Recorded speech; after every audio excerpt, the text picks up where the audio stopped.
صحیح بخاری حدیث نمبر 74۔ رسول اللہ صلی اللہ علیہ وآلہ وسلم نے فرمایا، ایک دن حضرت موسیٰ علیہ السلام بنی اسرائیل کی ایک جماعت میں بیٹھے ہوئے تھے کہ اتنے میں ایک شخص آیا اور اس نے آپ سے پوچھا، کیا آپ جانتے ہیں کہ دنیا میں کوئی آپ سے بڑھ کر عالم موجود ہے؟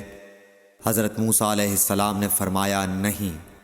اس پر اللہ تعالیٰ نے حضرت موسیٰ علیہ السلام کے پاس وحی بھیجی کہ ہاں، ہمارا بندہ خضر ہے جس کا علم تم سے زیادہ ہے۔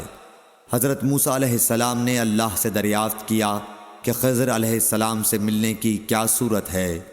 اللہ تعالیٰ نے ایک مچھلی کو ان سے ملاقات کی علامت قرار دیا اور ان سے کہہ دیا کہ جب تم اس مچھلی کو گم کر دو تو واپس لوٹ جاؤ، تب خضر سے تمہاری ملاقات ہوگی۔ تب موسیٰ علیہ السلام چلے اور دریا میں مچھلی کی علامت تلاش کرتے رہے۔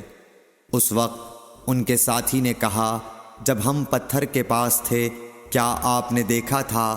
میں اس وقت مچھلی کا کہنا بھول گیا اور شیطان ہی نے مجھے اس کا ذکر بھلا دیا۔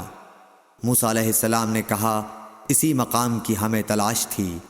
تب وہ اپنے نشانات قدم پر پچھلے پاؤں باتیں کرتے ہوئے لوٹے۔ وہاں انہوں نے خضر علیہ السلام کو پایا۔